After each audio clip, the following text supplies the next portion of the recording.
Just to let you know, I don't plan any of these fucking pods. We literally start chatting and I wing it, and that's it. Tell you to shut up. He's got out a lot of good fucking content there. Yeah. Are we filming it? Yeah, this one's filming. We can use that as like a little intro cut. Yeah. I need to trademark that pink and blue or something. So good. Something about the combination. Yeah, I'm getting like, I get hammered with your Instagram ads. Pops up. Really? Yeah.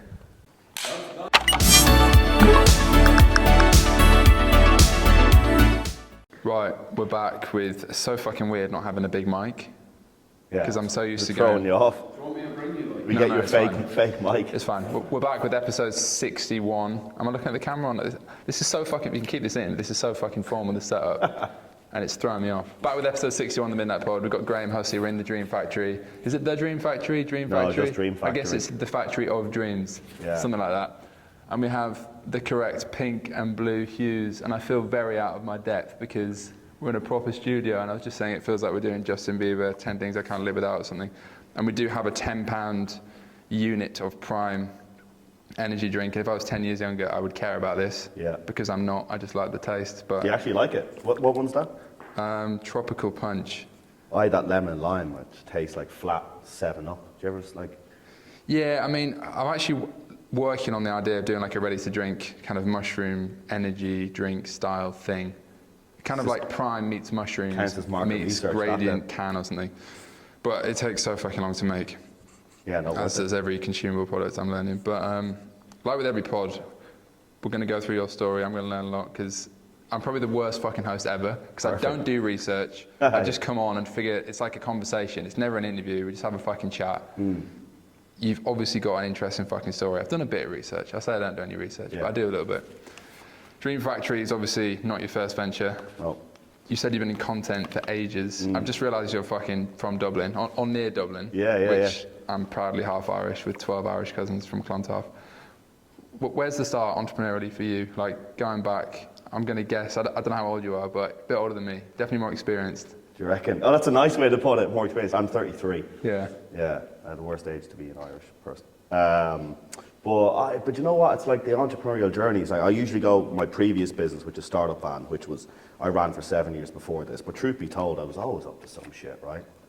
I think I was always up to something. I tried to launch a waterless car wash business. How's that work? Fucking doesn't, which is hilarious. Yeah. I got this stuff from California in big. It's so stupid now I think about it. And you basically spray it onto cars. This was his pitch. You spray it onto cars. Doesn't need water. Environmentally friendly, but it was all sorts of shite in it. And it basically go between the dirt and the paint and create a seal, and you can wipe it off. I was like, that's the fucking best thing ever, because you can do it in all I feel like I've heard about this somewhere. Yeah, or you can something do it similar. in like underground car parks. It was like, fucking hell, you don't need hoses, you don't need drainage, this is going to be billions. So I got the European rights to it off this dude. Turned out he was a bit of a scam artist, but got the European rights to it, and then leaflet dropped like 10,000 leaflets in Dublin, and got a phone call off someone. When was this? Like This way was like back? 10 years ago, yeah. Yeah. And I got a phone call saying, hey, my truck, I want you to like use this water, this car wash, I got your like number. I go, yeah, so I went round to it and it was covered in like cow shit. So this like 4x4 was covered in like that thick of cow shit, and I'm there just a little squirty bottle, and he left me the keys. And I remember thinking, this is not going to fucking work. So I drove it round to a car wash, washed it, and then dropped it back round to him. And pretended it was your doing. I think I made £3 profit on that. Yeah. And then just gave up. I was like, this is just not going to work. And California's different with dust, right? I was like, this shit's not going to fly here. So that was probably one of the first things I did. Was that like uni? Did you go to uni? How far are we going back? Like, I didn't go. I went to like college for like a month, and I was like IT, multimedia, and I was like, fuck, I'm not arsed. I just couldn't. I definitely have like ADHD. I just couldn't concentrate. I was like, oh fuck, why am I here? And I'm constantly just bouncing around. I couldn't actually focus on it. I was like, I need to get out of here and do something. And I did all sorts of stuff. I worked for Honda, in like car sales, instead of going to uni. And then I worked for Oracle, IBM, all these big tech companies, but I couldn't last. I just couldn't. I don't know. I was like, why the fuck am I sitting at a desk doing like this shit that doesn't really, for a company that has 400,000 employees, like what the fuck's going on? I was always very like that, kind of sporadic, and I don't know, ADHD, is that the word? Everyone fucking says that these days, but I did loads of different things. But I just knew I didn't want to be a civilian, as I would call it now, tongue-in-cheek. Yeah. Like, whereas my twin brother, funnily enough, it's like an interesting case study. Twin brothers don't look alike, exact opposite to me. Really? He probably doesn't watch this shit. Yeah, like just uni, master's degree, steady girlfriend, always, different ones, but always. Yeah. Fucking, yeah, I mean, I was just always like, I don't know what the fuck I want to do, but I just want to do my own thing.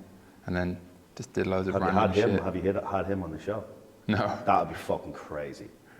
It is quite interesting. It'd be like a good study to do. Because what happened? Like, who fucking hurt me when I was 16? That like, pushed me to, probably a girl, but that pushed me down this road. But yeah. Yeah.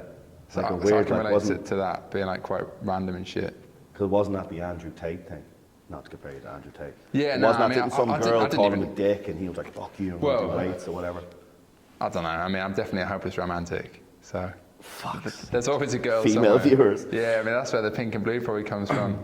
Is it? Fucking like listening to the 1975 at night, wanted to fucking make movies and shit. Fuck's sake. But yeah, I think it's interesting now because I'm going off on a tangent now, but I see a lot of founders that come on my pod and shit, and a lot of them are like MBA founders. It's kind of what I call them. Like they've gone through like a formal education. And there's nothing wrong with that, but like it's a different way of doing it. And then they sort of hire people, and from day one, it feels like a lot more formal. Like guys that have raised loads of money to start like a cereal brand. There's one guy I was speaking to recently. Cool guy, but it's just like, I can't relate to that because I just started when I was like in a burger bar, working in a burger bar. Yeah. You know, did some Facebook ads, all that shit. And it's like a different path to figure out your own thing. All I do every single day is see founders come through the door here. And there's two, and one isn't better than the other, I don't think, right? I know which path I would want, which is the one I took, but there's two very different sides of the fence on this founder life, right? It's people who went to uni, got a job in the city, saved some money, decide to leave and launch a brand with a bit of a war chest, and then people who are just a bit more rogue and went, fuck, I need to make cash. High risk. Yeah, definitely. And how did that go for you then after this fucking car cleaning? Well, you know, it was like I was always interested in business. I was always interested in tech. I think I probably looked up to people who had like the courage to go do something, right? So I was working these corporate jobs, just fucking hating it. But then I'd read like TechCrunch and Business Insider. I'd be like, that person's cool as fuck. To actually go off and they don't have to answer to anyone. They can do their own thing. They make tons of cash. They make tons of cash. If I made a ton of cash for Oracle, they didn't care, right? There was no right where. Like, you know, in Dream Factory, we grow Dream Factory, just like a goal is a big thing, but Oracle or whatever, IBM, is just, you know, you're in this fucking cubicle, thousands of other people say, what the fuck's this about? So yeah, I was reading TechCrunch, Business Insider, and then I started just going, oh, these questions are dog shit. And I know now why they're dog shit, right? Because the journalists, I'm never going to get featured in any of these publications now, but the journalists don't really give a fuck. Right? Yeah. They're paid to write a fucking story about a founder of a tech company. They don't actually give a fuck. So I just created a domain and started like emailing these founders going, do you want to be featured in my tech website? Like news, like fundraisers, all this sort of stuff. And they were like, and everyone said yes. But I had zero readers. I had no fucking hits, I had nothing. And people do love speaking about themselves. That's the thing I learned. Anyone will come on a podcast. It's hilarious. Unless they're like an A-list celebrity. No one ever asked. Yeah. Who reads this? Never once. So I was getting all these like really good founders that are making moves. And then Web Summit, this big tech conference, started in Dublin and now is in Lisbon. Brings like 180,000 attendees every year. It's the biggest one in Europe. That was in Dublin at the time. So I was like, fucking hell, I need to film at that. Sick, I can't write for shit. The blog's dog shit anyway. So it's like no one fucking read it. I didn't enjoy writing it, but I loved speaking to the founders on the phone or on Skype or whatever. And I was like, right, but I can't turn on a camera. So like, that's fucking issue one. So I went to a production company in Dublin and I was like, I want to film with founders, but I want to do it differently at Web Summit. I met up with this dude in Dublin. He was like, yeah, but where are you going to film? And I was like, well, inside the fucking conference centre with founders, find out what's going on, what brings them to Dublin, their story, similar to what we're doing now, just shoot the breeze. This was like 7 to 8 years ago, right? So this was like every business podcast was fucking, or interview was suit and tie, and a founder in a hoodie and trainers, but some bell in a suit and tie interviewing them. I didn't really give a fuck. So I was like, right, I want to do it a bit differently.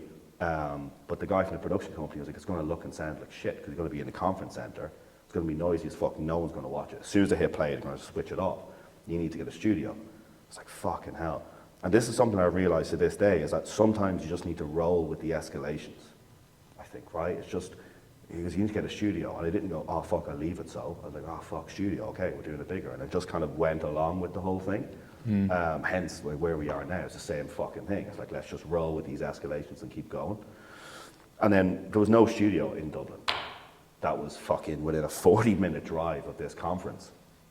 So like, how do I get a studio there? What does that look like? So I got a lend of this Ford Transit van off a mate of mine, and I put a couch in the back of it, and it was fucking mental. That's It really looked the Gary Vee story about this. Yeah. Yeah. I was just like, what the fuck is this? It honestly looked like I was going to murder people at this tech conference. But we're onto something, because it fucking sounds good, and it actually looks quite cool, because all you see is what's on the fucking, through the lens, right? But around it, parking that up at Web Summit would look like the electrician's just left his van here, what the fuck's going on? So I ended up going, what's like this, but less murderer vibes? And we ended up getting like a 1959 hippie bus. Oh yeah. It's fucking sick. So we went on these owners, because they're expensive, right? So we went on these owners clubs websites and ended up getting like this one off this old lady that lived in like County Wicklow, just outside Dublin. She gave us her, well, we paid her, but she let us have the van, and we basically like get the wrenches out, we tore out the inside and put in a studio.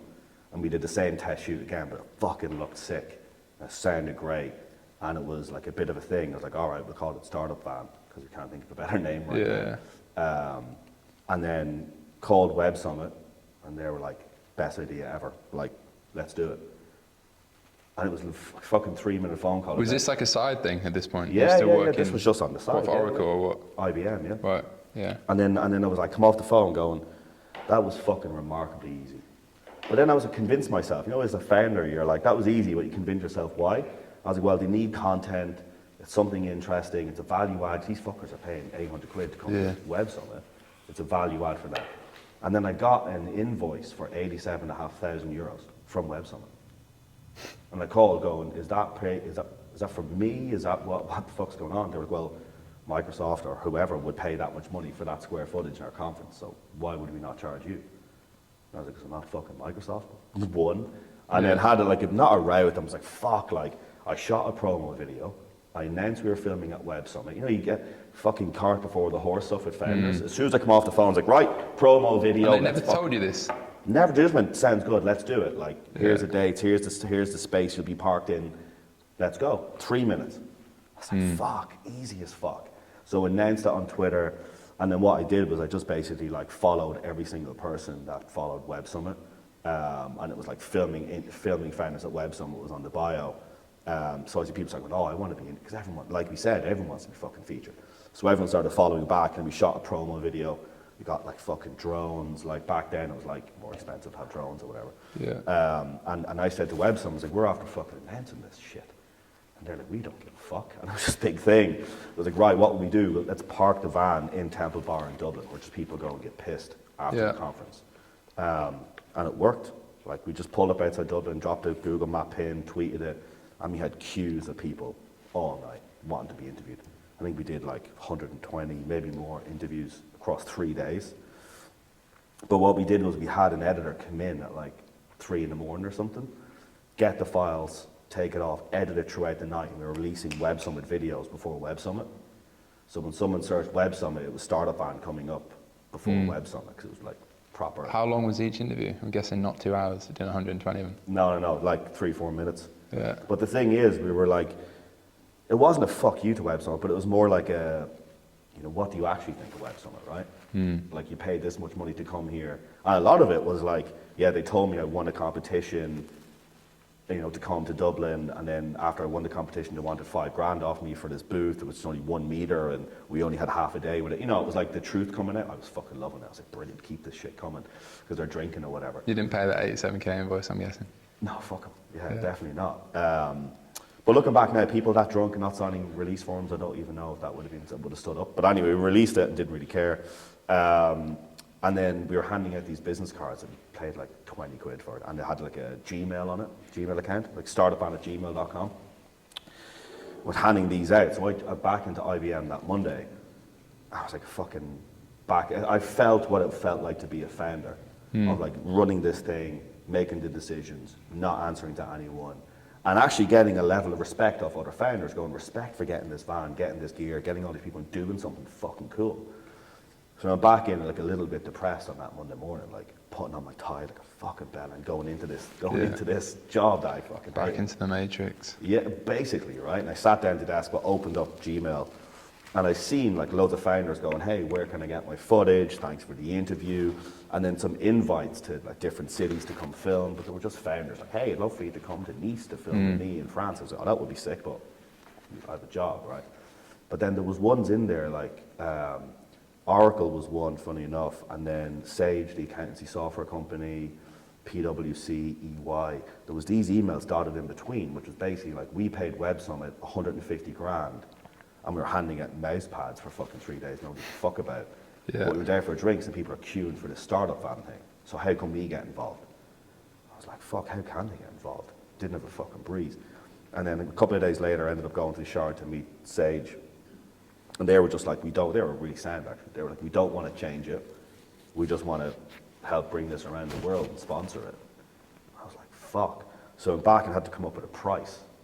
Yeah. Where the fuck do you start doing that, right? Because I looked at my yearly salary and went, fuck, if we're going to travel the world for a year, if I charge them that yearly salary, that tiny bit on top, that's fucking great for me, right?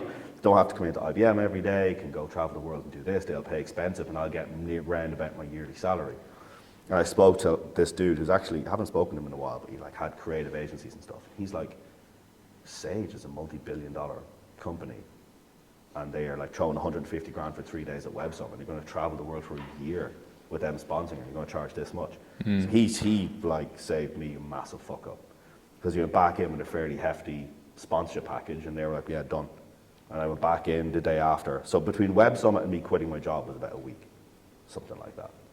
Crazy. And then just left and went to Chicago. Did they pay you anything before you quit? Just like agreed and it was going to happen? Like I how took a quick bit did of a actually- shot. Yeah. I took a bit of a shot because like it's 90-day payment terms Yeah. and all that sort of stuff. So you had to, right? I was like, and I was already getting a bit of heat because I was calling in sick and I was like just trying to get out of it and stuff like that. But I had to take a shot, yeah. But then the shot was minimal. I'd signed a contract with a multi-billion-dollar company, so it was like. So where were you putting this shit back then? Like 7 years ago? Was it Instagram, YouTube? YouTube, Facebook was huge. Yeah. Facebook was big, and then basically I said the same as like getting the footage at fucking 3 a.m., editing it throughout the night and releasing it first. I was like, the way we win here is to be first on fucking everything.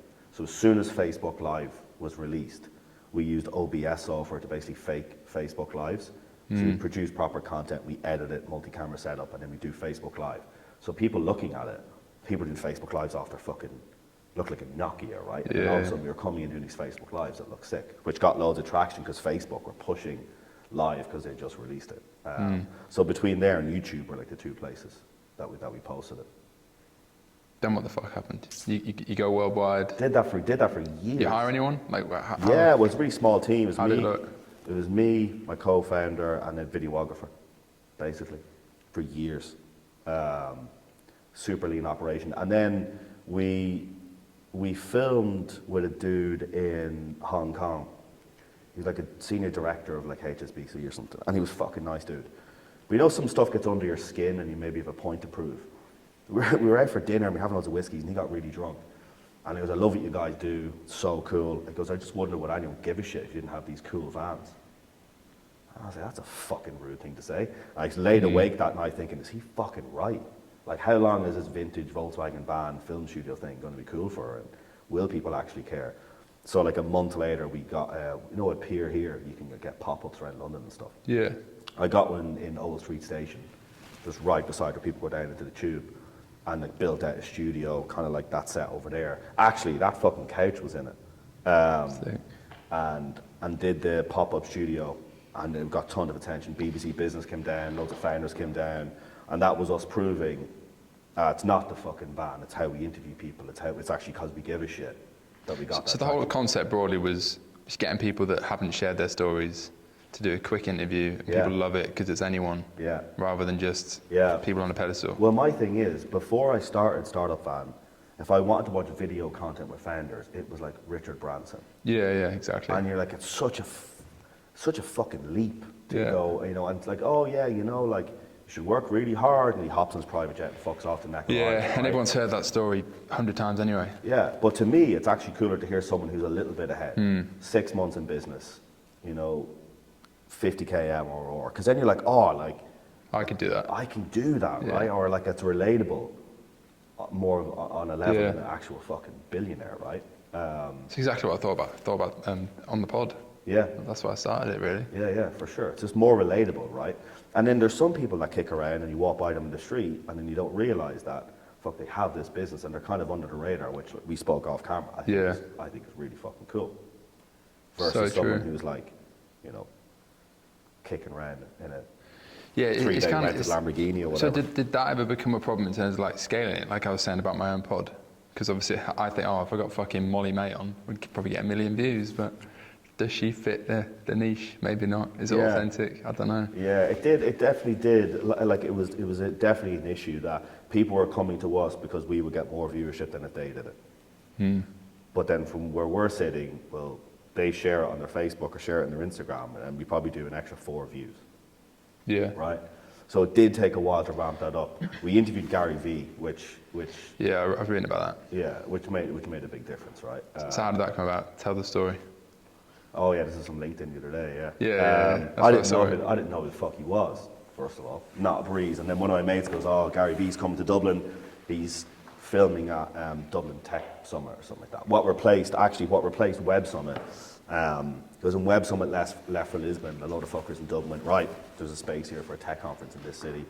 And his speaking fee was 250 grand to do a keynote, which fucking blows my mind. For like, watch his YouTube videos, he says the fucking same shit. But anyway, it's like a game, right? If we get to him for 250k, do we sell 350k in tickets? Like, that's the balancing act of that shit. But basically, just messaged his videographer, because I watched loads of, after I realized who the fuck he was, I watched loads of his videos, and he was talking about time being valuable, respecting people's time, adding value. Messaged his videographer and said, you have to get to the airport anyway. We have a company called Startup Van. We can film you in this van on the way to the airport. Save your taxi fare. Not that he gives a fuck about it, but save your taxi fare, and we get some sick content. And his videographer wrote back saying, "Yeah, killer. Gary loves it. We're in." And that got us like a load of exposure in the US, especially, right? So we booked loads of tech conferences off the back of that. And I actually posted that on LinkedIn the other day, and some bell end. No, he wasn't a bell end. He was all right. He, in case you watched it, but he basically called me out on it. We're keeping that in. Yeah, no, for sure. But he basically called me out on it. We could put screenshots up maybe, fuck. But he called me out and it was like, "I'd love to see the original messages." And I was like, "Well, yeah, that's a whole nother LinkedIn post, dude, lol." And he goes, "Well, no, I want to see like the original messages. I'll donate $1,000 to charity if you show me the original messages." Fucking all right. And I screenshotted the tweets back and forward. And I sent them to him and I go, "$1,000 to Cancer Research UK, please, dude." And he wrote back saying, no, not the public ones, the private ones. Like, what is wrong with this dude? So I screenshotted back the private email. He's got a fetish for private Gary Vee DMs. Yeah. How niche is that? But I screenshot and wrote it back, and then he says, "Yeah, fair play. I've been calling people out on LinkedIn for 2 years, and you're the first person ever, do me in like this." So and he sent the screenshot. He donated $1,000 to Cancer Research. So that's why I said he's a bell end, and now he's not a bell end, and blah blah blah. Pre-bell end, or whatever you want to call it. Yeah, fuck. So, after you set up, you done the whole van thing, you've done the pop-ups. Yeah. What was the expansion plan beyond that? And I guess, how soon after did that end up blending, kind of becoming Dream Factory? Or like, what was the? Well, it sounds similar. Yeah. But what was the thought process? Well, we had signed a partnership deal with Volkswagen, which makes total sense. We're vintage Volkswagen camper vans. Volkswagen were planning this new ID, like electric thing. And they have a big tech division. So Volkswagen's startup business tech division has like hundreds of employees. I never even heard of them. And they're like, "This fits the bill. We need content. You do it in a Volkswagen already. Just fucking fits." I was like, "Cool." So we signed a contract with them to basically travel the world. They pay for the whole thing, sponsorship, really good money. And then COVID happened. Yeah, I forgot about And that. then you're like pissing in the wind going up against Volkswagen's lawyers. So it's like, right, fuck, force majeure in the contract, like gone, pulled. And then I was kind of just kicking around doing fuck all, right? But again, it was like in the flat, you can only leave once a day. I was like losing my fucking mind. And then I just started talking to founders about content. So it was probably, because I interviewed 3,000 of them face to face, right, over like Yeah, 7 fuck, years. it's a lot. It's a fucking shit ton. So my WhatsApp is like loads of founders in it. And I was like, right, and I'm very glass half full, right? I think you need to be able to lose your fucking mind. I was like, when COVID fucks off, what are you doing about content? I was throwing ideas. You should do like a sex tech show with the female founders in the audience and do it every week, and here's how it'll impact your brand and everything else. Why don't you do it? And they get super excited about it. And then they hit a brick wall of like, oh, like we don't have the money to do a fucking live weekly YouTube show with studio audience. It's not a thing. Or we have the money, but we actually don't have the time because we're busy founders. When do we have the time to produce a show like this? Or we don't know where to start. How do you script or storyboard, or where do you go? And this was a theme that kept going. And the only thing that would stop them doing it is money, time, and expertise. Like, I just kept writing down, why aren't these fuckers doing more content? And that was it. Yeah. I did that prison thing. What do you call it when you just do 4 and then a scratch through? I always forget the name of it. Whatever the fuck that's called. Something. But basically, I had the 3 things listed down. I would just go through every founder. And I was like, if I can solve one of these issues, that's a fucking good thing. But if I solve 2, that's a killer business. If I solve all 3, we'll fucking own business content across the world. That's the goal. And then, like I said, you just go with the escalations, right? Originally, I spoke to some really good friends of mine who own co-working spaces. And then they were like, well, first of all, they're fucked, right? Like, you went from like 80% occupancy to 0 overnight, nearly 0. Some people like they held into contracts or whatever. And they were like, well, you know, we have like 20,000 square feet of empty space. Who knows when it's going to be filled again? We'll give you that for free. I was like, that's fucking nice, right? Because I don't have to worry about rent. I can get this started up. And you'll understand this because you get brand. I was like, but I don't really like own that. Do you know what I mean? I'm going to be some Irish cunt in the corner of a fucking co-working space with cameras, right? That's what it's going to be perceived as. Yeah. It's like, no, can I say that? Are you going to get demonetized? Anyway. I'm already demonetized.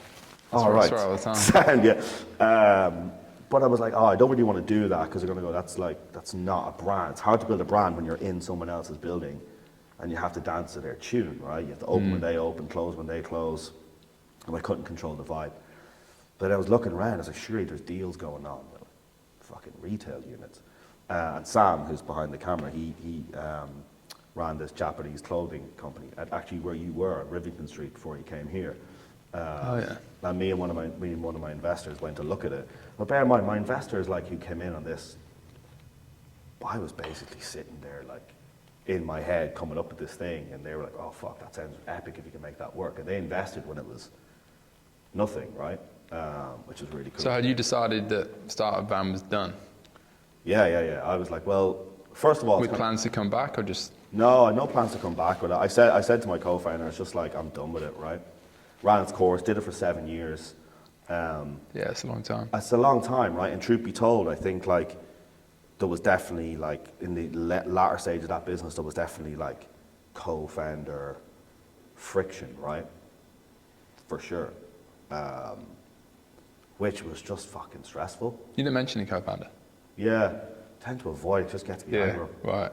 But we can chat about it, right? I think, like, he moved back to Ireland years before we closed down the business, and I was the only one in London. It was just, like, back and forth thing. And I think I wanted to do mad shit, and then he wanted to do safe shit, and we used to come up to where I am with the mad shit, and then it ended up being, like, dragged more to kind of mediocrity, right? More like, which I think impacted the hype, it impacted who was interested, it impacted a lot of stuff. So I was like, I just kind of want free reign to whatever's in my head, we make it happen, and we make sure it's wild as fuck, and if it works, it works. And I wanted that freedom to do that. What were we saying before it cut out? We were saying about, co-founder, just like splitting away from it. Oh yeah, co-founder. Yeah. Yeah, so I never had a co-founder. Well, actually I did, kind of. We good? All right. When I had a clothing brand when I was like 20 with my mate in uni, but then he was just at the time he was just probably similar to yours, but he just wasn't on the same page, and we went our separate ways. He went back to uni, I dropped out, whatever. He now invested in my business, so it's come around full circle. Oh shit, well what's he doing now? He has a really successful agency, so he did figure it out. Yeah. But I just don't know if I could do the co-founder thing. Maybe it's because I'm just... Lone wolf. I don't know, maybe too arrogant or something. Don't think I need one, or at least haven't done. I think it's honestly because a lot of people say to me, you know, this business has grown a lot in the last 18 months since we launched it, and then we're pushing through doing New York, all that sort of stuff, right? So we're going to grow like fuck, basically. You go, oh, it must be really difficult without a co-founder. You know, like things get tough, you have a bad day, blah blah blah. But it's a hell of a lot less tough than you have a co-founder and you don't get on with, or you feel it. Do you know what I mean? It's way worse to have that rather than just being like, oh fuck, it was a bad day. Oh, I'll just get on with it, than having like a bit of friction, for sure. Yeah, it's like I'd rather be single forever than have a girlfriend that fucking moans at me every time I do something. That's the best analogy ever for that. It's exactly it, for sure. It's exactly it. It's mental. But I see there's a program, and I think like we're doing stuff with them, so we're not going to shit on them. But and it does work sometimes. But there's a incubator that does matches just random people to be co-founders together. That's high risk. It fucking is, right? It's honestly, it's mental, yeah. And I've seen. And it's 50% from day one, which might not be the main consideration, but like when you come to sell it, you've only got half of whatever you would have had. Yeah, well, this is it, right? But then and then the only thing is people scramble for CTOs, right? That's going to be it. Yeah. Some cunt has an idea and they go, right, I can't build this, but I have an idea, and they go, I need a CTO. And that's it. And they're just being like absolutely hounded. But then any good CTO is going to be in demand. So the idea has to be great. And if it's not, I just see like loads of hassle with it. Long story short, if you can do it yourself and get enough cash initially to hire people. To be totally honest, I'm really lucky with Dream Factory that I got enough traction that I can actually hire people to do the shit that I can't do. Do you know what I mean? I feel like I've reached I reached a plateau where I can actually go, right, I can hire people to do stuff that I'm like really fucking shit at. Do you think you were a generalist then in the earlier years? Because I certainly was. I feel like I was good at a lot of things. Yeah. But not necessarily great at anything.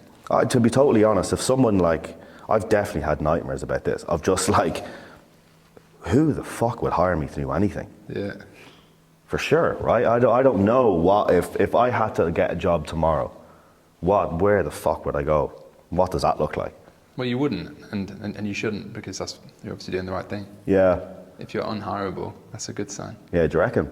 Like, why the fuck would you want to be hireable if you want to do your own thing? Yeah. There's no plan B. No, that's true. It should never be. Yeah. Yeah, I suppose it'd be worse to be like, oh, I can go back to being a fucking accountant or whatever. Yeah. It would just be plan B point 2 rather than plan C, do you know what I mean? Yeah, that's interesting about people. I wonder, is there a higher failure rate? Well, fuck, we should check this if you can.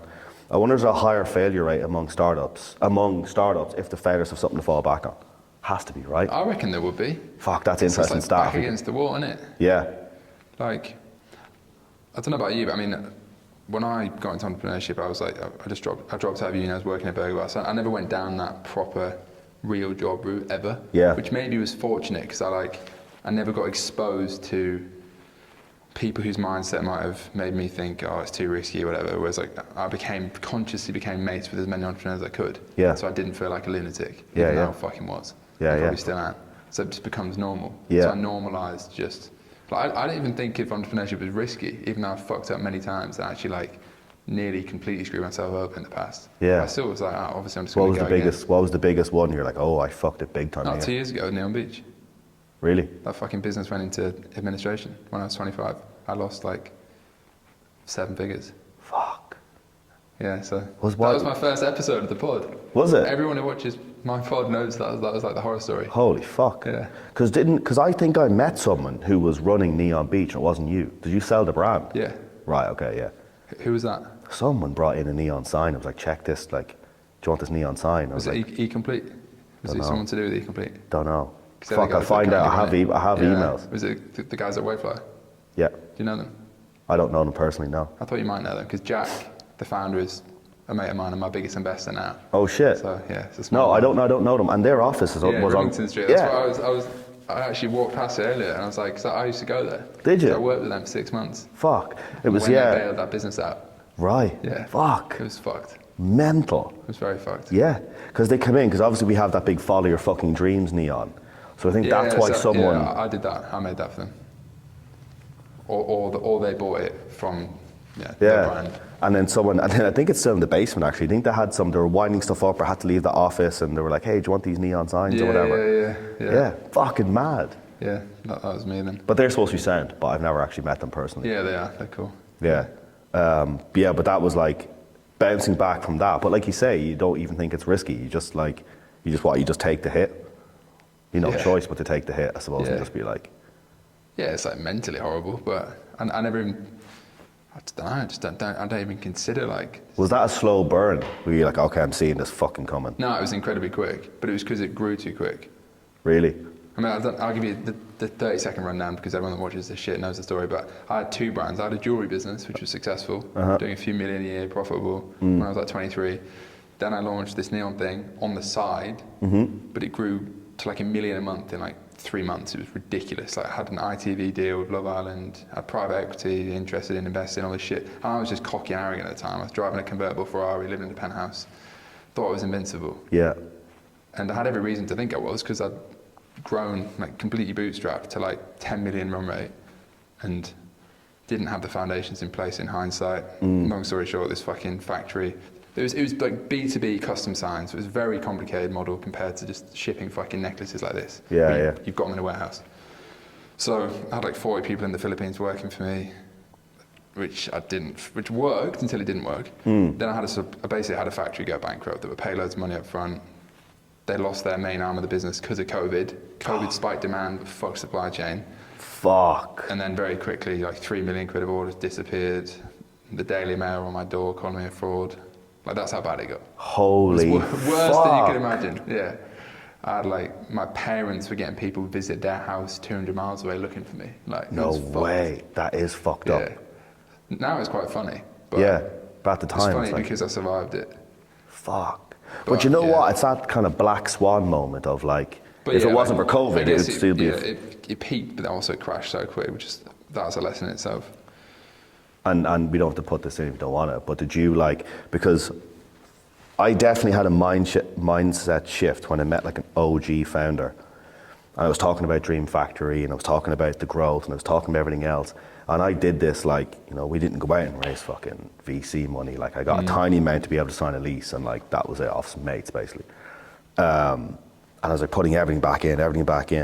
And he was just like, the idea of a fucking business is to move cash from the business to you and the people who have equity in the business that deserve it, investors, early employees. Like that's the goal, is to get money from there and here. Don't ever get that fucking confused between like going along and just going until either it makes it or it busts. It's like him personally, basically, as he was growing the business, he would just take some out and take some out and take some out. So now his business was fucked because of COVID, co-working space.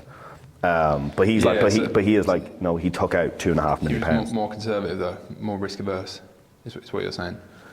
Yeah, well, personally, yeah, it's like more like look after yourself as the business is growing, because Yeah, well, I've always been in the mindset that's like, I'm not remotely worried because I know that one day I'm just going to hit it big and make 100 million in one go, which might sound ridiculous. But that's always how I've thought since I was like 14. That's good. I've never been like, I don't even save money to be honest. I've invested in a few things and whatever, but Yeah. like I know that my biggest bet is building the business. Yeah. I don't give a shit about anything else. So if you just like, yeah, it's interesting because I actually don't care. Like, arguably, I'd be fucked if all my businesses failed because like, I haven't bought property or whatever, and like, oh, yeah, I've got some stuff. I'm not saying I'm completely fucking in the business, but I don't really care. Like, that's what's going to be big. Yeah. I'm not putting money in a fucking ISA to get 0.5% on because my mum's telling me to. Yeah. I've never done that. Yeah. It's interesting because with Dream Factory, it's like I have very different types of investors, right? Like these are mates, early stage friends and family who gave enough money to sign that lease. Because again, throughout Startup Van, I didn't like save anything at all. So I was like, right, I need to do something else. I was like, fuck, I wish I saved money throughout the year so I could just go and do this. And actually it worked out better because I was going with people who were more knowledgeable than I was about stuff to be like, hey, invest, and they're vested in the business and they want to see it work and they think it's a fun thing, right? But they're really conservative, a lot of them. Like super conservative, which is mad for investors. Like my investor, like total opposites of like usual investors. Like, right, we need to see a return, shoot for the stars, blah, blah, blah. Really, really conservative, like, you know, because we want to do New York and we're going to get that going. And they're like, Graham, you're putting all your chips in the fucking middle of the table doing New York. Because you get fucking crushed, you get killed, you get 15 competitors come out, and now you're putting all your chips on the table for Dream Factory. And you're risking it all to do that, blah, blah. So we just have this constant thing where it's like, it doesn't matter. Because if I didn't think I was the best person to do it and had the best team to do it, man, what the fuck am I doing? Do you know what I mean? So it doesn't make any odds me putting all the chips in the middle of the table, because like I think we're the best team to do it. So how did you start? Like, because I went down the fundraising route for the first time with my new thing, and it was with friends mainly, because I built a good network. Yeah. At least initially, it's kind of changing now. But how quick did you go from fuck, this is what I'm going to do, to making it real? And what was that timeline? Like fucking a few weeks, like not long. Yeah. Not long.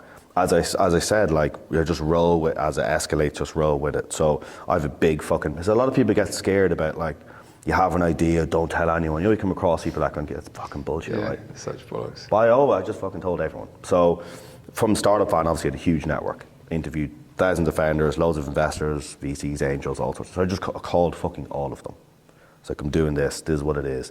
And I spoke to a VC firm in London who were like, this fits the bill, because they were looking at US VCs that were doing like, you know, A16Z, going in hard on content and having like in-house content teams and all sorts, whereas European VCs are way behind. So like, I'll tell you what, we will fund, it's one of Europe's top VCs, and they're like, we will fund this. Let's do a joint venture, you and us. And to be totally honest, I was like, just like on the sofa, my gaff baked, talking to this VC, going like, fuck, like, it's one of Europe's top VCs going, well, we'll back this.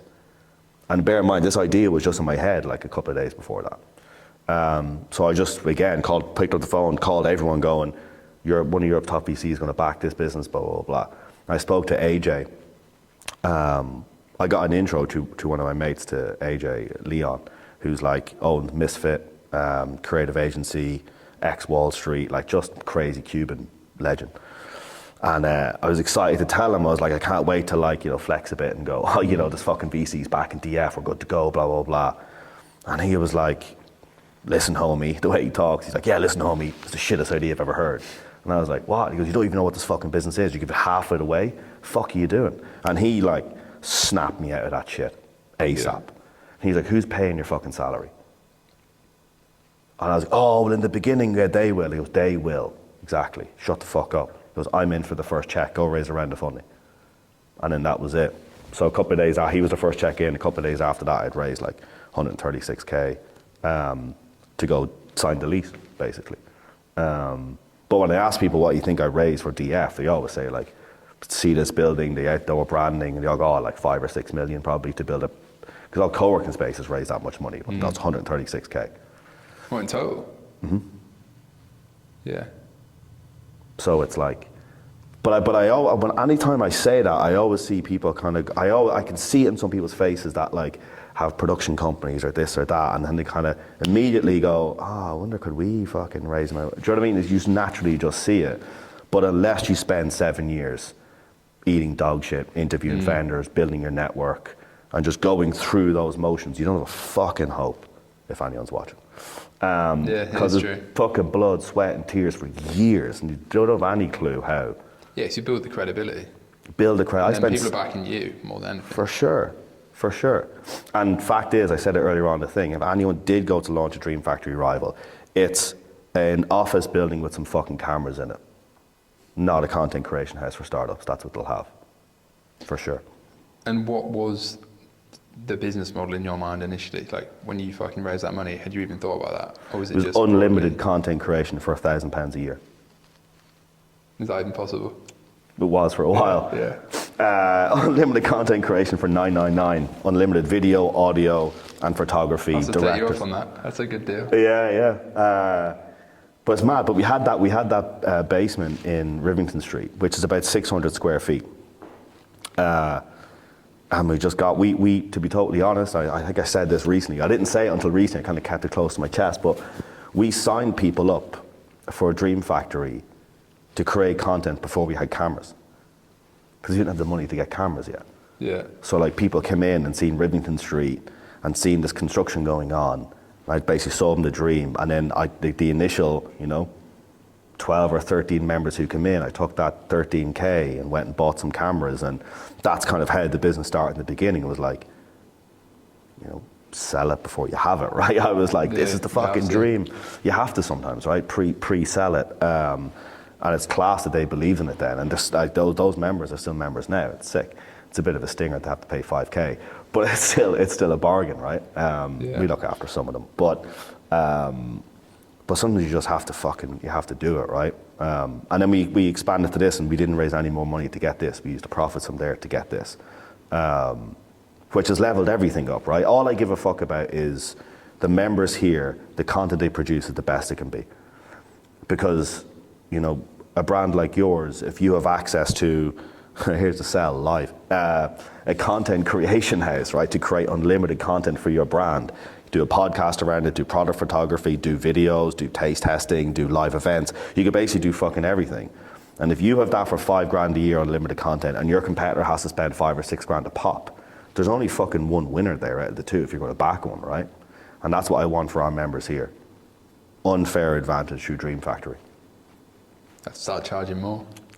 Maybe. For some of them. Yeah, maybe. No, I think it's you know, we 300 members now, and the scale works. I think we get 1,000 members between this location and this location and the other one, and we've just looked at a third. So. Yeah. So, New York next. New York next, yeah. Was that going to be like the same sort of spec as this? Was it bigger, different? The building's bigger in New York. Yeah, it takes time to get stuff done in New York, which I didn't believe. Because people told me it would take ages to get this building. I think we had it done start to finish, from viewing it to getting it 5 weeks or something like that. It was like, really? Yeah, push it along. But New York's a different beast. But I'm hoping with plans and action we can get that done by summer. But then summer's a shit time. Summer's a shit time to launch something in New York, basically, because everyone dips out. But we're balancing that out. But New York's definitely next, for sure. I just basically did like fucking founder math and just went, where's the least risky place to go is a place with the most amount of startups. So let's go there, basically. People said Manchester and Bristol. Yeah. And Nah, New York's definitely like the blue ribboned event. Yeah. No, it is for sure. And then I think when we got this building, people who are founders, it's like that fucking prime drink, right? People follow hype. Yeah. I think when we got this building and a big filthy, you know, Dream Factory colours on the outside, and people are like, fuck, people follow that hype train of like, they're doing fucking cool things, I want to be a part of it. I genuinely think we do New York and it elevates London, right? People and founders in London will see us do New York and go, fuck, want to be part of that here, the launching in New York. And then after New York, maybe you thought LA. that far? Yeah. Do New York or do LA soon after. I'd love to do Paris and Berlin, I think it'd be cool, but then it's like the language thing. I think we've seriously stepped foot in New York. So is the vision to be like the content creation version of Soho House? Yeah. Basically. Yeah. That's what it sounds If you're like. watching Nick Jones. Yeah. No, that's I it. see. So people say like, I was on the fence what way you were going to say it. 'Cause some people go the content creation version of WeWork or Soho House. But you're right that it's Soho House. I mean, that's a better comparison. Yeah, these days. Yeah. For sure. But I think it's more, on the outside people go, it's a content creation house for startups, but really it's a fucking community, right? That's how we grow. We actually haven't spent, and maybe we fucking should start, but we haven't spent £1 on advertising, right? We just haven't done it. It's just be creative. We've landed in this thing where it's super good value for members, profitable for us, and we create an amazing service for it. So it's just this like wheel of, you know, referrals basically, and just a good reputation. I post like, recently I've started doing it, well maybe since December or something, but like aggressive LinkedIn posts, which, you know, I hated LinkedIn for so long. Yeah, same. It's just like a bunch of fucking middle-aged women posting like them breastfeeding a kid while working from home. Yeah. Something like that. Yeah, but I haven't breastfed like anyone yet. But maybe that's the next one. But I don't know, it just works. I post like aggressive posts are super honest and raw. And I think a lot of stuff like, first of all, there's a lot of people just using ChatGPT. Write me a LinkedIn post about growing a startup, and they fucking copy and paste it in. Just virtue signaling, isn't it? Yeah, there's loads of that stuff, right? But I think we cut through, and that's why that bell end called me out on like, show me the original messages, is because there is so much shite on LinkedIn. But I do it all the time, and then I put a post up on LinkedIn, and I get 5 or 6 people message and say, I've seen your post, hilarious, seen all about Dream Factory, would love to come see it. Book it in, come see it. So the reputation, it means nothing without fucking a good reputation, right? Which I think we put a lot of effort into building. Shit tons of it. Very true. Do you ever see this being like morphing into a co-work space? Never in a million fucking years. Really? No. Why? Maybe not a co-work space, but like, I feel like work and content and fucking communities is becoming a bit more blended now. Do you know what I mean? I don't know. Like, I can imagine. Well, yeah, like, I think founders want to get out of their fucking living rooms, which Yeah. is what I've been doing, obviously recording shit. Yeah. I work from home currently. I try and go Soho work. It's got membership there, but I never fucking go because I'm like goblin mode half the time. Yeah. Just in my living room. I don't know. No, I don't know. To be totally Maybe honest, there's yeah, I scope never for want to some say of that. never to stuff like this, but I just see like, I don't know. I just see every square foot of space in here is rev. And every square foot that makes rev and makes profit is the next building, is the next great new hire, is right. It's like, oh, it's just better gear. So I just see it like that, and I know for a fact that if I go into a building and there's space to put desks, I would rather put sets and Yeah, cameras. true. Because it's just more profitable per square foot, right? And you got 300 members. Yeah. How many members do you think it can have? In London, Well, London and globally, like, I think we'd have 60,000 members worldwide. yeah. What's the maths on that? It'd be pretty fucking big. Yeah. Some fuckers at home doing the math on that now. Yeah. Well, it's been 18 months to this point. Yeah. Fuck yeah, it's pretty quick. Yeah. And how big's the team? So we're 15 people. These two included. Huh? Yeah. So it's sick. And it's just, I think we haven't like overstretched. I think with the Dream Factory team, people just don't, it's the best team I've ever worked with. Not just saying that because two of them are here, but it's just, I see maximum effort. It's mental. Like I see maximum effort every day because they believe in it. And I see friends of mine who have, loads of mates of mine, most of my mates have startups and have employees and everything else. And I just see how their employees work. And they feel like employees, they don't feel like part of it, and that's what it is, right? I think here, I want to see everyone win. And I could feel that in the team, and so do the members. I get messages all the time. You know, shot with Avon today, what a fucking legend, really helped us out. Shot with Kyle today, Benny's a hero. I just get all this all the time. And that's the difference between us winning and not. Is everyone fully in here all the time? Or do you do anything remotely? We don't do anything remote, no. Yeah, I was going to ask about that because currently I'm fully remote and I find it fucking, it's just not fun, is it? No. So I was going to say, do you think people are better because they want to fucking be here and actually enjoy it? Because my problem is, I can do everything remotely and online. I've done that for years, and it's great when you're sat in Bali having a fucking little drink and whatever, and you're not getting any work done. But then it's like, well, if it's all about the end goal, then you don't enjoy it. I want to enjoy the process a bit more, and I think part of the reason I don't enjoy a lot of it sometimes is just because it's just like, it's just so digital. Yeah. There's nothing real anymore, which is why I refuse to do the podcast online, which is limiting, but I don't want some fucking Zoom call where No. there's a 2-second lag and I can't Shite. read someone's body language. It's not the same. It's not the same. And I always, if I see something that was recorded on Zoom, I just scroll by it. People spend too much time on Zoom anyway. They don't want to be fucking in their downtime or trying to relax and watch something, watching a Zoom fucking interview. It's not a thing. We had to do 2 days working remotely because most of the team got COVID last year for like a couple of days. Scratching my fucking eyes out. I was just like, what? We need to be around people, we need to be around each other. I massively respect people who can have businesses that run efficiently on remote work. But I'm going to get loads of hate. Like a couple of my mates have like purely remote work businesses, and they're sick businesses. But even if I'm at home and I need to work remotely, let's say I have like, I don't know, to get deep into something, and I don't do it that often, but I find myself at like 10:30 putting on a load of washing. Yeah. I have to stop myself. What the fuck am I doing? Yeah. Shit to do. It's too cozy. Yeah, it's mental. It's just too comfortable. I don't know. And if I'm doing that and I'm the founder, like someone who doesn't give a shit about the business they're working for, that's working remotely, I don't know. I just don't see that. Yeah, it's weird because I think a lot of people, well, it's just changed how it works. Like everyone used to always go to the office. Now some people never went back. Some people are in between. Yeah. It's a dilemma.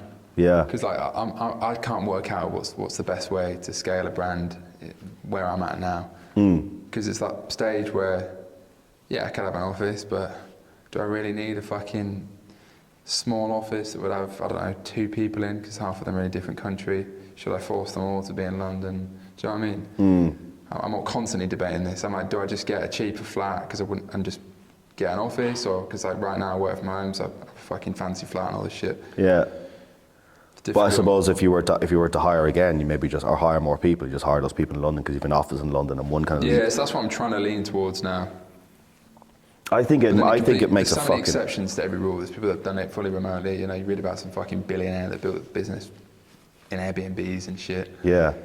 And it's like, But then you look at someone like Gymshark, I'm like, that is instinctively more inspiring to me. 'Cause it's like you built this fucking cult.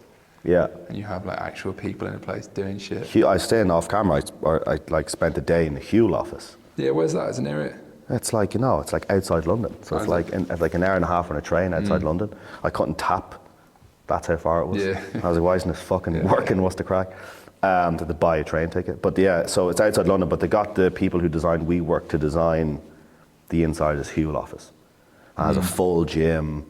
Really? Nice kitchens, all like it has like the OG Huel bags, that Yeah. barely sealed, and all that sort of stuff. So it's like you say, it's a fucking, as wanky as it sounds, it is an inspiring place to kick around because you see the brand story, you feel really connected to it. Yeah, exactly. Rather than like sitting in Stoke Newington in your fucking flat, like being disconnected from everyone, right? Yeah, that's how I feel. Yeah. And it's a dilemma. It's honestly the thing I debate the most with like mates. Is it? What do I need that, and at what point do you start to pivot towards that? Do you know what I mean? It's like, With Neon Beach, did you have an office or did you have? no, I used to share an office with my mate when I was like 22, and I was so premature. And I was like, fuck this. But then everything has been fully remote since then. Has it? I've always lived with mates in like a hustle house spec. Yeah. So like, not being completely alone, and I do like the flexibility where I can go to Bali. Yeah, But then yeah. I'm sick of that nomadic bullshit now. Are you? Because I'm you trying were to like get you were rich. like a pusher of, you were like, this is remote life is the way to do it, right? Did I see you posting stuff? I used to talk about that a bit more. I don't know. I think everyone has this dream of like sitting on a beach on a laptop. Yeah. But then you realise it's fucking shit 'cause you're not getting anything done, the Wi-Fi's crap. I'd rather just have a holiday, which I've like never had, where I haven't actually looked at work. And then just actually dial in a place. So I don't know, it's hard. So when you see someone who's building a business and they're like, I'm in Bali for, the next 6 months building this business. So you look at that going, I am now, because there's probably exceptions, but I've never seen anyone build anything that I would like to think I could do over the next 10 years doing it from Bali. No. Just haven't. Like I look at businesses like Huel, Gymshark, obviously easy examples, but I think that's what I want to do. yeah. It's like, could they have built that cult Yeah, probably brand not. remotely from Bali? Yeah, Probably- certainly not the team. And would they have enjoyed it as much, even if they could? Probably not. So, yeah. Time to get. I think it's just like founder loneliness. It's something I've fucking dealt with a lot. Yeah, it is. I mean, it's lonely anyway, but if you're physically lonely, because you're actually by yourself a lot, then it's kind of... I won't keep talking about loneliness. We don't start playing fucking like Daniel Powter, some bullshit. Yeah.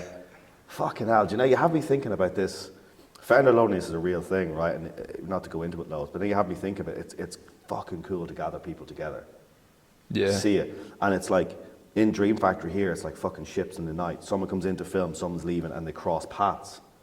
We just said... Like just happened before this. Well, like what just happened before this, right? And there's always something sick happening, and he's like, I'm shooting this content, and 2 of my mates sent me $1,000 each, and it's going to be sick, and all this sort of stuff with content with Niaz.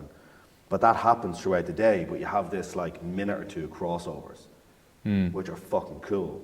But what would it look like if we could foster that at a bigger scale, right? But the building in New York is 26,000 square feet. It's like, 5 or 6 months. Yeah, I've been trying to do this like meet-up thing with the pod, because so many people always message me saying, do some in-person shit, blah, blah, blah. Because I think people want it. There's this fucking like generation, especially like people that are in their maybe early 20s now, that have figured out how to make money online, say like first-time entrepreneurs, whatever it is, e-commerce, whatever agency. But because it's all online, they've met people online, like Twitter, they've run their ads online, they've sourced products online, they've forgotten that they're like a biological human being. Yeah, and yeah. I've probably fucking forgotten it as well. And now you can like have sex online with like AI and shit. Yeah. So it's only going to get worse. Japan's so, having serious issues with that. Yeah. Right? Like, aren't they not, like, they're not having kids? Yeah. Yeah, it's a big kinda issue. fucked. Yeah, like, well, you were talking about doing like a podcast with a studio audience and stuff, or just a meetup. I've thrown it around because I came up with this like side brand called Pool Party Social Club, which I don't know where the fuck that came from.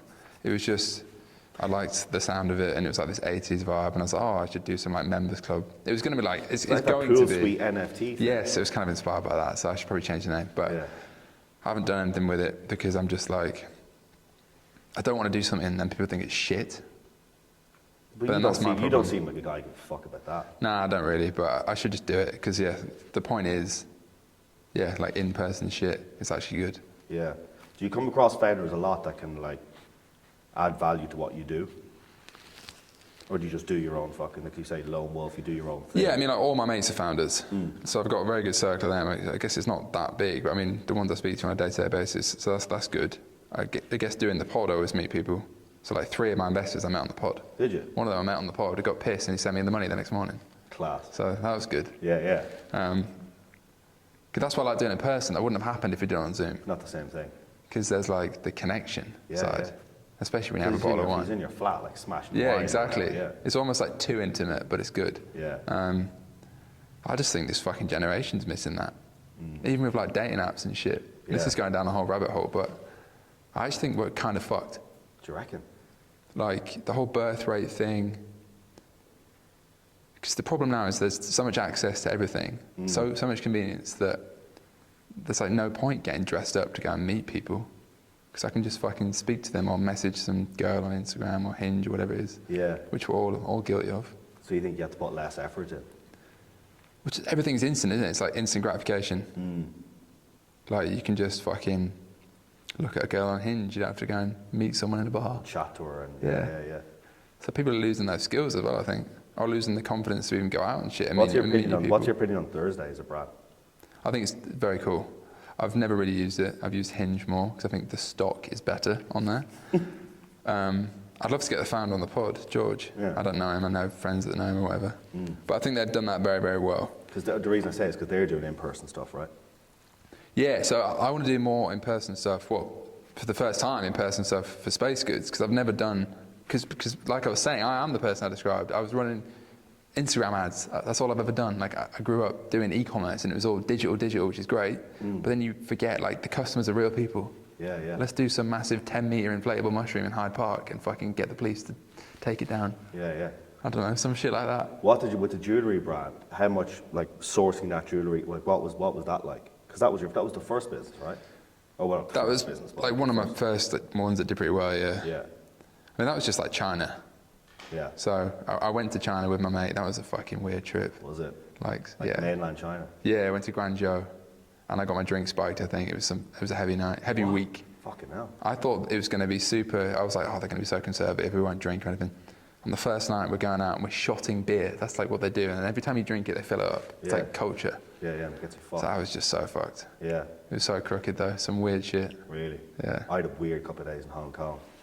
Yeah, Mental. that's a cool place as well. Hong Kong's good crack. Yeah. But rogue as fuck. It's bad to go there now, isn't it? Like there's some. Well, they're given like, there's a 500, I'm going to fucking butcher this, but something like 500 million, like $500 million or something like that in free flights or something. They're basically trying Really? to get people to go to Hong Kong. Yeah. Probably like post-COVID, got fucked. Yeah. Someone that works for me, Lucy, lives in Hong Kong. 8-hour time difference, difficult. She's the one that probably emailed you about the pod. Yeah, yeah, yeah. Yeah. Fuck, So man. it's a cool place. Do you use any EAs or anything? What's that? PAs or EAs? Executive assistant? Yeah. No, I probably should. She kind of is that. Right. To an extent. I mean, she's watching. She's like my therapist as well. Really? So, yeah. How long are you working with her? Like 9 months. But that came from the pod. So she watched the pod and just DM'd me on Twitter. Because Shit. I'm terrible at hiring. Yeah, I'm yeah. really shit. Don't know what the fuck I'm doing. Because I probably instinctively not like good at meeting new people. Or I feel like I'm not. Because I just like having my circle and that's it. Yeah, yeah. So when I'm hiring someone new, which I'm doing right now, I find it so difficult because I'm just too casual, which may be good, but it's maybe not so good when you're trying to get the right people. Yeah, because what they look at. I'll speak to them like a mate when I've just met them on a fucking interview. Yeah, and then they're like, is this dude. It probably just throws them off a bit, Yeah, right? exactly. And then like you're fully remote and shit, and does it look professional? I don't know. So I hired an EA like in December. Mental. One of my mates. do they go through your emails and shit? Yeah. Because I spend way too much time. Yeah. Literally on Gmail. It's like my main tab. Is it? And I'll get fucking 100 emails a day. Why? I not had efficient, is this, it? one of my mates who's just been made, like, he just co-founded this new company It's pretty sick. But he said he got this EX, he was getting flooded. And he was like, dude, I'm always drowning in like admin. I just don't like doing it. I just find it really hard to sit down and just go through stuff. I'm really shit at delegating, basically. Yeah. It's like, I'm just like almost autistic with it or whatever. I just like doing it myself, and it's very hard to let anyone overtake it, even if they're way better than me. Yeah. Which they probably are. This I got roped in, because usually I wouldn't like get roped into this stuff, but my mate was, and I trust his opinion, he was like, this changed my life.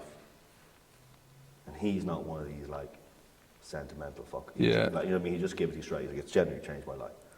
Then I had a call with them, and I was like, my fucking fear is I'm going to wake up every day and go, what am I going to get this person to do? And I'm paying them every month for just giving them shit to do for the sake of it. Was it like an agency? You said a call It's an with them? agency that train executive assistants. So there's some dude who built, I can't remember his name now, but he built like a multi-billion-dollar business. And he was always in the interviews over the years name-dropping his EA. I was like, without my EA, I would not be able to build this business. And his EA organised a dinner that he met his wife at. And he has this whole story about like his EA just basically helped him build this life. And exited that business for a fuck ton of money. And I was like, I want to help other founders have that same trajectory I had. So he started a thing called Athena EA, where they train executive assistants in the Philippines. Processes, procedures, like how to work with people, how to make it like really effective. So when I wake up in the morning, she's already gone through all my emails, all my Slack messages, my meetings for the day, any reschedules. So that basically first hour and a half of your day of like figuring out what the fuck's going on is already done, which in itself is like less anxiety at the beginning of the day, right? Yeah. And if there's stuff going on today, like I have to move this or change this or switch this, it's a quick voice note. You have like an app that has a big fucking massive microphone on it. You just basically hit that and go, hey, I need to change this meeting, blah, blah. And it works for me because I just find it hard to concentrate. Is it just smooth? Like it just really works? Fucking, and then as time goes on, it's just be getting easier. Because she has my passport number, she has all my card details, she has like my parents' address, she knows everyone's date of birth at Dream Factory. She's like, oh, their birthday's coming up. Yeah. So like all the sort All of the shit I would miss all the time. And have done. Yeah, so all that stuff. And then if I have to go back to Ireland for some reason, she has, she booked flights for me and my girlfriend to go back there. It's like, that's booked, that's done, blah, blah, blah. So I don't have to like, and it's probably saving me money because I just leave everything until like 3 minutes before I have to go. And it ends up being way more expensive where it's like, but I'll send you the link to it, have a look. It's fucking sick. Yeah, that's a good idea actually, if you're vouching for it as well. Yeah. Have a call with them and then go through like what your day looks like and they'll be like. Yeah, I don't even know, because I can't even speak about this, can I? What I told you about before the start recording, the thing I'm currently doing for the next 2 weeks, which I don't know if I can speak about. I think you actually legally can't. But yeah, that's taken up so much time, and I was praying, thinking, oh, I can't run the fucking business. But actually, it's probably just a great opportunity to realise where I'm wasting time. Yeah, yeah. Because why can't I do what I think is 15 hours a day? It's probably actually like 5 hours of work. Do you know what I mean? Yeah, yeah. So you can really see those. You can see those. So maybe I should look at it as a blessing in disguise. That would be the stoic way to look at it. It's fucking difficult though. I'd be losing my mind. People Yeah, are I gonna am. wonder what the I fuck this am. is, but I would be like freaking out. Yeah, I really shouldn't tweet about this or anything, but yeah, it's a lot of time. Potentially longer than I thought. 4 weeks, 5 weeks. Is it going to be that long? That's what they said. I'd be fine. Yeah, it's a lot of time. Fuck. But People are going to be like, what the fuck is this? yeah, I It know. would all It make probably sense. sounds super interesting. Well, it kind of is, but yeah. Some people wouldn't love recommend whatever it. you're doing with this 2 weeks. You just shouldn't. I'd love it if I had a shit job I hated. It'd be the best thing ever. Because you'd have But to. like going to the movies Yeah. in real life. Like, what's that play? Witness of the Prosecution? Yeah, or something it's like that. Just real life. Yeah, yeah. Class. There's Getting nothing paid to do go with it, see though. it. Yeah. Oh, fuck. Yeah, exactly. I didn't say it. Or Titanic. Yeah, That movie exactly. type of stuff Exactly. like that either, yeah. But if I had an EA, is the point, I'd probably feel much more chilled about it. Because I reckon I spend most of my time just looking at fucking internet tabs and not actually thinking. Yeah. But they're like, do you ever read that 4 Hour Work Week? I haven't read it. I've not read it, but I know about it. Tim Ferriss. Yeah. It's just about being like super efficient. I'm trying to get better with that because I'm shit at delegating. I'm shit at planning things. I'm unorganized as fuck. Like my standard screen is like 25 internet tabs. But then you know what it is? I fucking always fall into this trap of like seeing how some people work and how some people do things and what other people are doing. And then for a second I go to like explore it, and I'm like, fuck, the way we work here and the way I work works. So fuck it. So looking at loads of fucking tabs and spending 15 hours a day dicking around is working. Yeah, I guess it kind of Right. does. I don't know what I do. Just I guess some bits work. There's a founder I know, and if he watches this, he's gonna know it's him. But he just kind of follows every like social trend that he thinks is the right thing to do. Right? I know what you mean. So, you Like know, you'll start mental- journaling like 'cause you people- read about it. Yeah, well, people with like, if you have mental health issues, it's really fucking shit, right? And he made a stand when every single one of my employees, and he publicly said this on LinkedIn, he publicly said it everywhere, and I think Business Insider wrote an article about him because he implemented it. Unlimited, no questions asked, mental health days. I talked to the cunt 3 days in. He's like, fuck that. They're all calling in fucking, they're all just messaging me going, hey, I need today off. See you tomorrow. Yeah. And then and it's a small fucking startup, right? And I just see people go like, that's that's going to get the attention, or it feels like the right thing to do.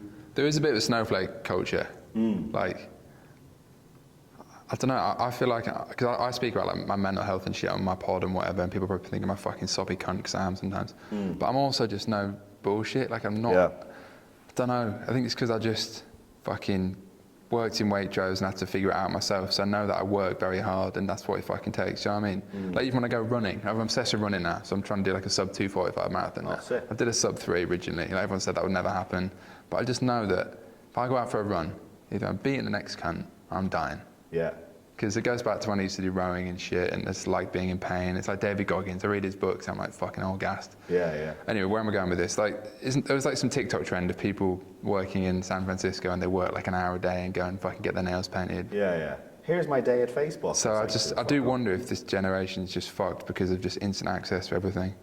Could be. But like, I had to disable TikTok from my phone and my laptop. Did I you? can't go on it. Just like addicted. Like to I've got an app that blocks it. Do you? Yeah. Fuck Because I was that. just wasting too much time. I probably don't know a lot of trends now. What's your screen time a day?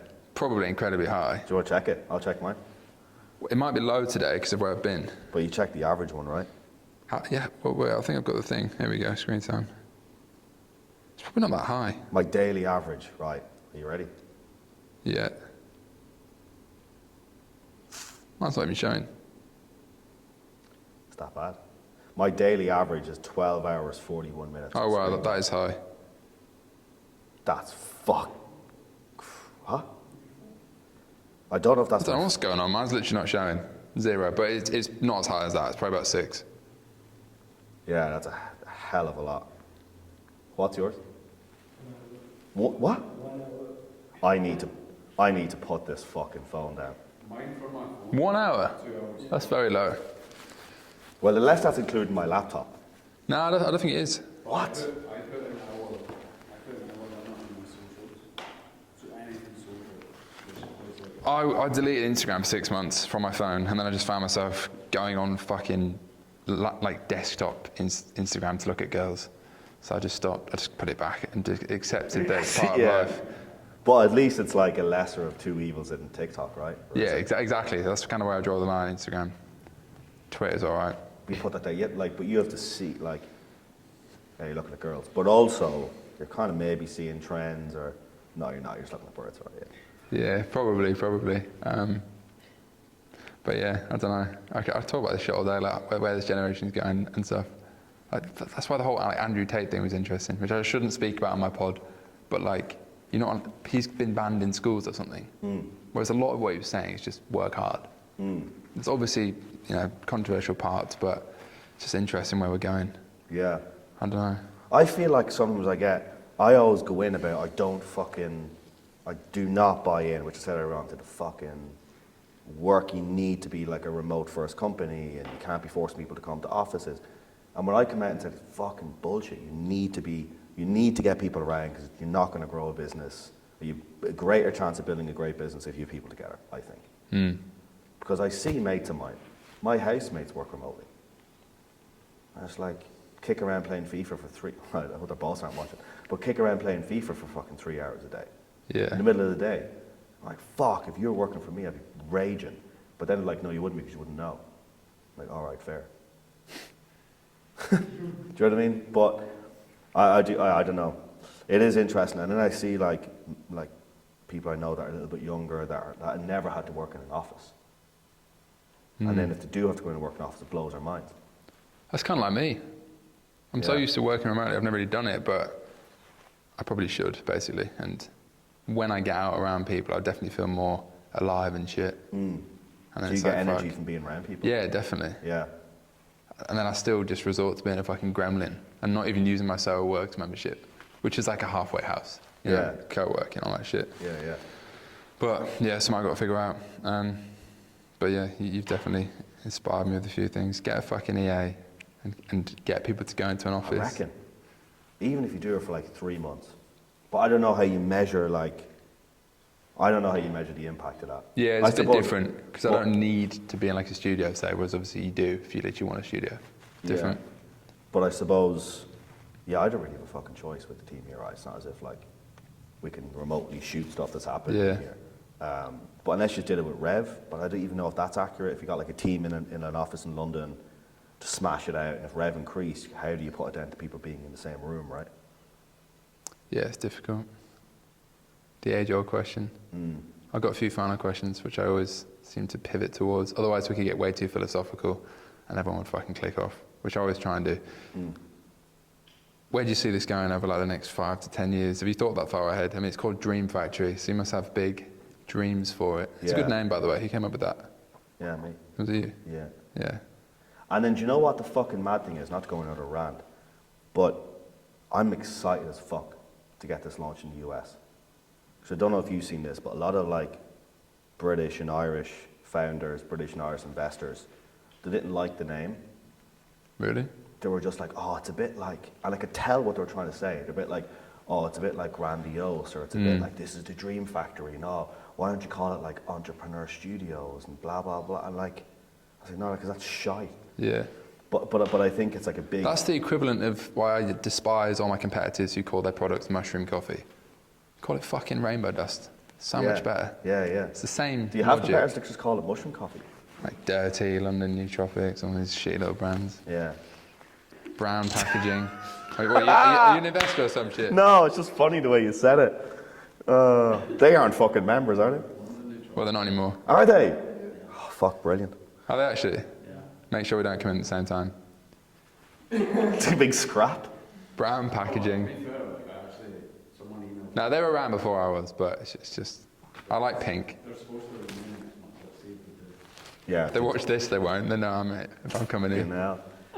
But it is mad. I don't understand if you're gonna do something, just fucking max it out, right?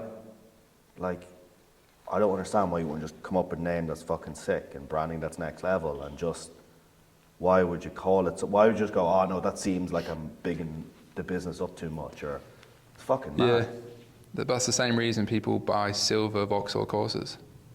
Yeah. And I mean, there might be other reasons, but like when I was younger, I bought a green car, and everyone was like, "Why buy a fucking green one? Just get a black one." It's the same logic. Yeah. Some people just think What, like, colourfully. but what, you should blend in, you should be Well, yeah, like, kind of, yeah. Whereas I've just never related to that, innit? Like, that's why I like pink lights and shit. You Dunno. love fucking I mean, pink. I just like the whole dream aesthetic. I've Yeah, always been yeah. into that whole vibe. So obviously the name, yeah, for me is good. yeah, well, I think it's fucking, I've already said it here, it's like 60 locations, 1,000 startups in each location, ASAP, basically. That's it, that's the goal. We basically want to Do you own, need to raise loads more money to do that, do you think? To do it quickly? to do it quickly, yeah. And you going through a process Which is for that what right I'm now? fucking balancing with at the minute, right? Yeah. Because part of me thinks it's funny that I haven't raised money, Mm. right? And I've kind of played up like, I don't need to raise money, fuck you, Yeah. blah, blah, blah. I've done some posts about that going, I don't need to raise fucking money, we'll build this. We got this entire fucking building and people think we've raised 5 or 6 million pounds, we've raised fuck all. But then I'm kind of like, I can open a new one every like, you know, if we push it hard, every 6 or 7 months probably, right? Yeah. But then that comes with strains, and then again chips in the middle of the table, betting it all every time. Or you just go out and raise shit tons of money and just go and get it done. But it probably, for it to happen quickly as I'd like to, probably have to raise money. Yeah. Off who's the thing. That's the key, right? Yeah, that's the process I'm going through right now recently. I mean, it's probably a bit premature for me, but I got pushed into it kind of from, I mean, I'm still going through that process, so yeah, it's interesting. Yeah, But because you can it kind really of do, matters who, you know, who it is. we're kind of lucky, like we're both kind of lucky that we're not in a, and I said this to team earlier, we're not in a space where we're forced down this way and we fucking need to raise money because the runway is one way or another going to run out. Yeah. So we need to raise money to get this. We're not in that situation. We're in the situation to raise money to grow, not to stop ourselves from dying, right? Yeah, exactly. It's not B2B SaaS. Not B2B Which would be SaaS. different. Thank fuck for that. Yeah. B2B SaaS companies are great, by the way. Join Dream Factory. But I couldn't be dealing with it. No way. Doing my fucking head in. If I had that like end, if I had like a brick wall at the end of a fucking tunnel in a train heading towards it every 6-9 months, lose my fucking shit. Because I don't get it. I don't get. Maybe it's because the way me and you like didn't go that route of like the clear route of college or uni, getting a job, you know, growing up, and then you see like the levels where you can make more money and get a promotion and do all this sort of stuff. Maybe that's why I just don't understand a business that just loses money constantly. Don't really get it. Different ballgame. Different ballgame. But I understand people in different businesses just need to raise money. I can't be like, oh, you're a dick, you're raising money, because it just has to be for some businesses. But it's interesting because I thought in my head, if I raised loads of money, I could hire like a ex-chief growth officer of WeWork, right? Yeah. Some cunt who just copy and pasted loads of WeWork locations, understands the operations behind it, how to get deals on buildings and get it done. And I spoke to Adam Newman's cousin in early December, said that she's like one of the early WeWork employees, I think maybe even the first one. She was just like, not to do her in on this, but she was just like, that's the worst hire you could make, is like a WeWork employee who's done that, because everyone's a genius with a blank fucking checkbook, right? And when she said that, I was like, you're fucking right. Yeah, that's true. You go in and go, I'll pay 20% above market rate for this rent, and give me that 100 grand land quick, you can't. Like, it's like everyone's a genius when it comes to that. But it's funny because I thought, oh, that could be the route to growing this fast, is hiring someone like that. Maybe it is, just not from WeWork, right? Yeah, I've got similar thoughts. I'm like, yeah, raise loads of money, hire a CEO. I don't know. We'll see. We'll see. Do you like that vibe of like, I know someone, we can talk about it off camera, I don't know if I can say it, but I know someone who had a big exit and started a new company and raised money, like, you know, my second crack at business, I had this big exit, and as soon as I raised money, just basically dipped and got in a CEO. Yeah, I mean, I'm not a CEO type. Like, I prefer to like make movies and come up with like packaging designs. I've just become like fairly competent at the business side, which obviously need to. But yeah, I mean, even now I've been speaking to like the ex-CEO of another brand that sold to private equity. It's probably too soon, but someone like that, I don't know. You just have to pay him a lot and give him equity. But is it worth it? Potentially. How much of your personal brand's tied to what you do now? Well, I guess it is like a little bit. I mean, I never even thought of myself as having a personal brand, but I started doing the pod, and now fucking 16-year-olds message me saying I've changed their life, so I guess I do. Yeah. A little bit. But yeah, I've tried not to make the brand too much because I don't want it. I think it's negative. I think it's a net negative to be too tied to a brand as a founder, especially if you want to like exit in the future. I think it's good to have the story as a founder and like be known if you're looking for it, but I would never like put my face explicitly behind it. Yeah, that was a big issue of my life. I think on the business side, like investors, team, or whatever, that probably helps. Yeah, big thing in my last business was like just having to be there all the fucking time. Because sometimes we'd sign a contract to film somewhere, create content for a corporate at something. And I'm like, oh yeah, we'll get 2 presenters in. And they're like, no, we paid for you. I was like, no, you paid for a startup van to do it. No, we paid for you. Yeah. You know, so it was like so tied to it. And I was conscious of this here, and I did have the fear when this launched. You know, it was so much tied to me, and Graham Hussey's done this, and he had startup van, and he has his network in London, and did all this shit. I was like, fuck, this is going to be something else that's tied to me. But now, to be honest, I bump into members that are here that don't even know who the fuck I am, and I don't know who they are, and I meet them, and it's very little that's tied to me now. Not very little, that's the wrong way to put it, but it's not all hinged on it, basically. No one's joined this for $5,000 a year because I'm the founder of it, basically. Yeah, I think there's a fine line in there. So that's what I'm trying to do. Yeah. Final question, and it's so cliche, but it's become my fucking bombshell at the end. If you could give 3 bits of advice to your 18-year-old self, upon reflection, what would it be? Fucking 3. Yeah, 3. I like 3. Jesus. Puts you on the spot. Yeah. You could probably think of 10, but think of the best 3. I would say I would go back and tell him everything's going to work out. Number 1. Number 2 would be always trust your gut. It'll serve you well. And the third one would be blinkers on and one foot in front of the other. Don't stop. That's the 3 things, for sure. Yeah. There's probably fucking 10, you're right. But they're the 3 that instinctively I would say. Sick. Well, it's been a pleasure. I feel like we could go for fucking 3 hours, can't we? Don't stop for it. sure. I'm not done.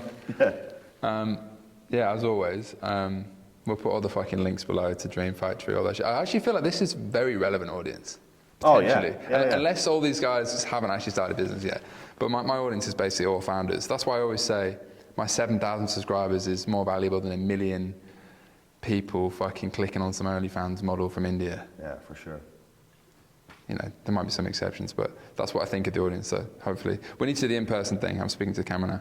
So yeah, I'm actually going to do that at some point. Maybe we can do it here. That would be sick. Something like that. Do a massive fucking mushroom party. As always, subscribe to the pod. Cheers for watching, and we'll catch you in the next episode. I can't do the mic push away, which I always do. Peace. Maybe like CGI it in or something. Yeah, exactly. Boom.